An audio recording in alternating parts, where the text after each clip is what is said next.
क्या दुनिया एक और खतरनाक मोड़ की तरफ बढ़ रही है? क्या किसी एक वीडियो क्लिप से दो देशों के बीच युद्ध की चिंगारी भड़क सकती है? और क्या वाकई डोनाल्ड ट्रंप अब ईरान के निशाने पर आ गए हैं? इन सवालों के बीच एक ऐसा फुटेज सामने आया है जिसने वॉशिंगटन से लेकर तेहरान तक खलबली मचा दी है। अमेरिकी हमलों के खतरों के बीच ईरान की सरकारी टीवी ने एक विवादित वीडियो प्रसारित किया है जिसमें अमेरिका के पूर्व राष्ट्रपति डोनाल्ड ट्रंप पर गोली चलाने का दृश्य दिखाया गया है।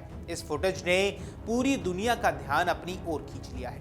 दरअसल ये वीडियो कोई नया हमला नहीं है। ये फुटेज साल 2024 का है जब डोनाल्ड ट्रंप पेनिनसुला में चुनाव प्रचार कर रहे थे। उस दौरान एक हमलावर ने मंच की ओर गोली चलाई थी और ट्रंप के कान के पास से गोली निकल गई थी और वो बाल बाल बच भी गए थे। और इसके बाद सुरक्षा एजेंसियों ने हमलावर को ढेर कर दिया था। उस घटना के बाद अमेरिका में हड़कंप मच गया था और ट्रंप की सुरक्षा को लेकर बड़े सवाल उठे थे। लेकिन अब जब यही फुटेज ईरान के सरकारी टीवी पर एक नए संदर्भ के साथ दिखाया गया तो मामला बेहद गंभीर हो गया। ईरानी टीवी ने इस फुटेज के साथ एक ऐसा कैप्शन चलाया है जिसने आग में घी डालने का काम किया। कैप्शन में लिखा गया, इस बार गोली निशानी से नहीं चूकने वाली है। यानी एक तरह से यह संकेत दिया गया कि अगर ट्रंप अगली बार हमला होता है, अगर ट्रंप अगली बार हमला करते हैं तो इस बार ट्रंप नहीं बच पाएंगे। ये वीडियो सोशल मीडिया पर तेजी से वायरल हो रहा है और इसे ईरान की तरफ से खुली धमकी के तौर पर देखा जा रहा है। अमेरिका में इस पर तीखी प्रतिक्रिया हो रही है और इसे राष्ट्रपति पद के एक बड़े चेहरे के खिलाफ उकसावे के रूप में लिया जा रहा है। अब ये पहली बार नहीं है जब ट्रंप की जान को लेकर ईरान का नाम सामने आया हो। जुलाई 2025 में अमेरिका के वरिष्ठ पत्रकार टकर कार्लसन के दिए गए एक इंटरव्यू में रिपब्लिकन सेनेटर टेड क्रूज ने बड़ा दावा किया था। उन्होंने कहा था कि ईरान कई बार डोनाल्ड ट्रंप को मारने की कोशिश कर चुका है। टेड क्रूज के मुताबिक तेहरान चाहता है कि अमेरिका के राष्ट्रपति की हत्या करके वो पूरी दुनिया को ये संदेश दे सके कि उसके पंजे से कोई भी सुरक्षित नहीं है। ये बयान उस समय भी काफी चर्चा में था और अब इस वीडियो के सामने आने के बाद उसे नए सिरे से देखा जा रहा है। टेड क्रूज के दावे से पहले खुद डोनाल्ड ट्रंप भी इस मुद्दे पर बयान दे चुके हैं। फरवरी 2025 में ट्रंप ने कहा था कि अगर ईरान उनकी हत्या करता है तो उन्होंने पहले ही ईरान राज्य के विनाश का आदेश दे दिया है। ट्रंप के इस बयान को उनके समर्थकों ने ताकत का प्रदर्शन बताया था, जबकि आलोचकों ने इसे खतरनाक बयानबाजी कहा था। अब जब ईरान के सरकारी टीवी इस तरह का वीडियो दिखा रहा है तो ट्रंप के पुराने बयान एक बार फिर से सुर्खियों में आ गए हैं।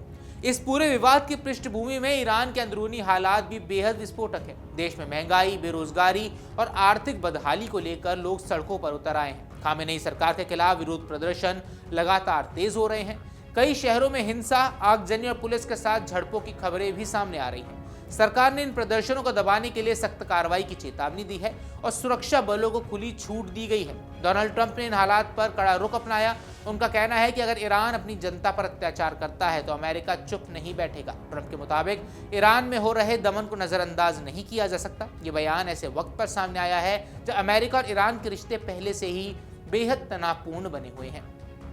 समाचार एजेंसी रॉयटर्स के मुताबिक ईरान पर संभवित हमले को लेकर वॉशिंगटन से लेकर तेल अवीव तक कई दौर तक की हाई लेवल मीटिंग्स भी हो चुकी हैं। अमेरिका और इजराइल दोनों ही ईरान की गतिविधियों को लेकर गंभीर हैं, खासकर उसके परमाणु कार्यक्रम को लेकर। जून 2025 में भी परमाणु हथियार बनाने के मसले पर अमेरिका और इजराइल ने मिलकर ईरान पर हमला किया था। उस सैन्य कार्रवाई के बाद से दोनों पक्षों के बीच तनाव और ज्यादा बढ़ गया था।